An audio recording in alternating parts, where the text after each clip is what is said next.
Ladies and gentlemen, boys and girls, children of all ages, welcome to the channel. It's your boy, World of Wrestling, here today to discuss about WWE Bash at Berlin 2024 review.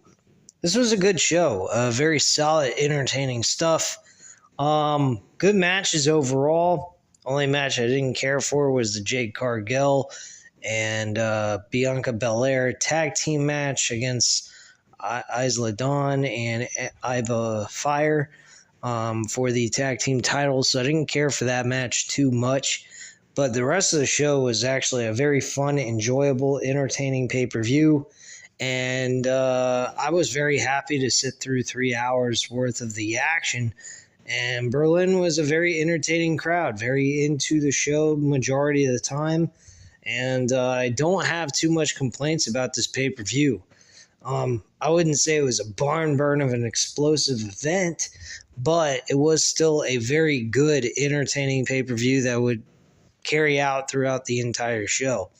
The first match on the card was Cody Rhodes versus Kevin Owens for the WWE Undisputed Championship. I liked this match. It was okay. I give it a 3.5 out of 5 stars.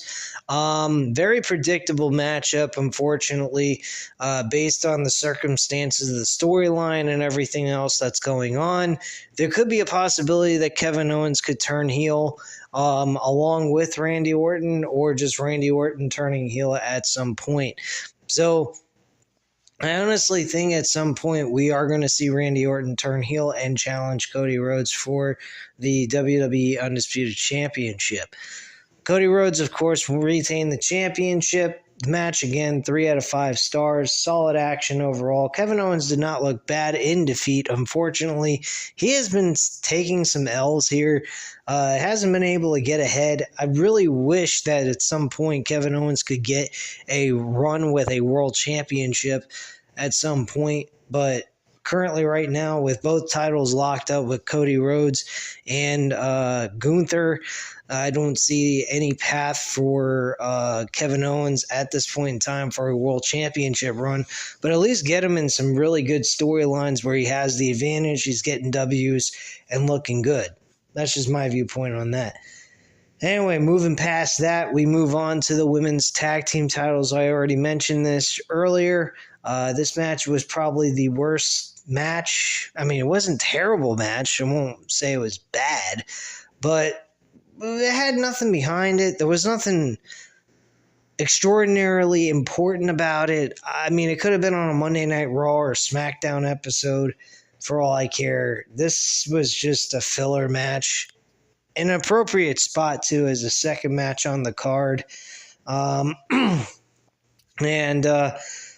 going to, again, Jade Cargill and Bianca Belair end up becoming the tag team champions again for the second time.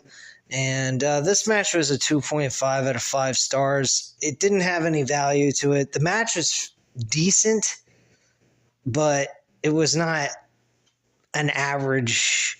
It wasn't even average. It was below average with everything surrounding it overall. So I wasn't super impressed with this.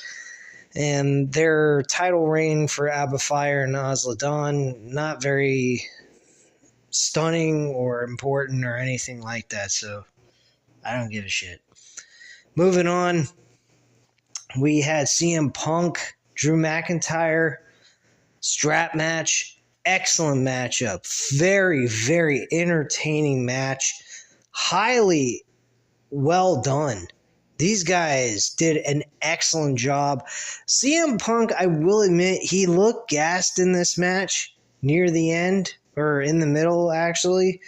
His stamina has gone down quite a bit, and that has to do with age, so we have to be a little bit understanding. But if he could give us and deliver a good match to us in an entertaining and storyline premise, I really honestly don't have an issue with this at all with CM Punk, but it could play a major factor in some other matches, like having a match with Seth Rollins being like 20-25 minutes. Let's say they were to book a match at WrestleMania and they went 20-25 minutes. The match might end up being a little sluggish as we move further into it with Punk's stamina, so that might be a bit of a concern. But still, at the same time, Punk did an excellent job in this matchup, entertaining us, giving us a story within the match itself about the bracelet. He finally gets the bracelet, gets all four corners tagged, and gets the W.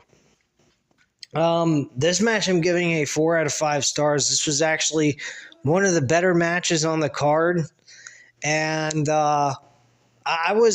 I thought this was an excellent match. Storyline, wrestling-wise, Drew McIntyre did great in this match.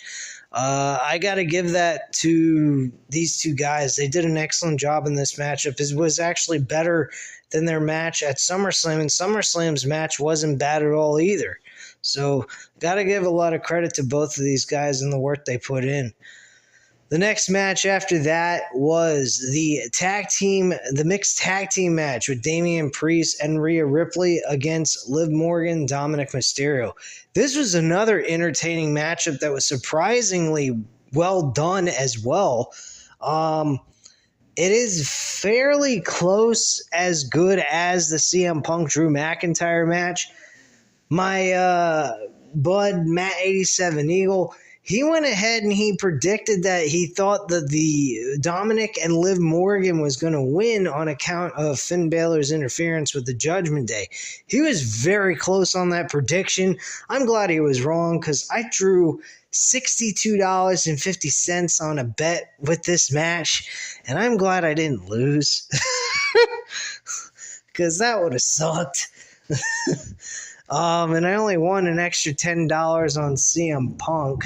CM Punk, I believe, was a minus 600, and I only won $70 back with that bet, betting 60. So I would have been behind big time on that entire event. But yeah, very good matchup overall. These two teams did excellent. Liv Morgan was good. Dominic Mysterio did what he had to do in this matchup to get it over, and Damian Priest, as always, is performing at a very good level. Very impressed with this match. Damian Priest and Rhea Ripley end up walking away with the W here by the skin of their teeth, may I add, and they get the win with Liv Morgan taking the L for her team. I think Damian Priest should have been pinning Dominic Mysterio, honestly. I think the champion should have been left alone out of this decision. But it is what it is. We know that Rhea Ripley's going to defeat Liv Morgan in the end anyway, so I guess it's okay. This match I'm going to give a 4 out of 5 stars as well. Very good matchup. The last match on the card was Gunther versus Randy Orton one-on-one for the World Heavyweight Championship. This matchup was a good one, but it was very slow. I don't have issues with Gunther's matches, but this match just did not... It was good. Don't get me wrong. This match was good. It just felt a little slow to me, in a sense. But the story they told in this match was good. It was not bad whatsoever. It was still entertaining regardless of the pace of the match. My only issue with the match was the pace. I think the pace was a little slow. I've seen Gunther do a lot better with other people, and he had a match with Randy Orton at King of the Ring, and they did better in that match than they did in this one. I don't know what it is. I have no idea, but it just didn't seem to me like this was the type of pace that was highly entertaining in my opinion.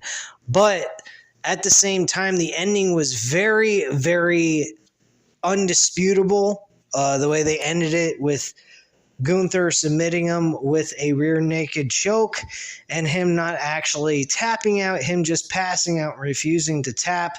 And Randy Orton ended up losing the match and no longer is challenging for the World Heavyweight Championship. Where this leaves Randy Orton, of course, he's going to go back to SmackDown empty-handed, and he's probably going to feud with Cody Rhodes at some point. I say they delay it. I think they should delay it all the way up to WrestleMania. Have Randy Orton and Kevin Owens both trying to have Cody's back, remaining friends with him and so forth. And then Randy just finally loses his cool. Things break down, and that's where Randy turns on Cody Rhodes and challenges him at WrestleMania for the title. And Randy Orton beats him for the Undisputed Championship. We get The Rock and Cody at the Royal Rumble, and The Rock ends up losing the match. Randy Orton comes out to celebrate and beats the shit out of Cody. Hits him with an RKO out of nowhere, and that's it. And then we lead to our road to WrestleMania with Cody and Randy Orton for the Undisputed Championship. I think that's the best course of action, and have Randy Orton come out with the W, getting his 15th reign at WrestleMania. Just my thoughts, and we get Rock and Roman at WrestleMania 41 in Night 2's main event. That's what I would do. That's just my opinion. That's what I think should happen, but you guys let me know in the comments down below what you guys think. So if you enjoyed the video, hit the like button, hit the subscribe button if you're not already subscribed to the channel. And again, leave a comment down below. I'll definitely get back to you on that. Thank you guys very much for watching, and have a great night, guys. Bye.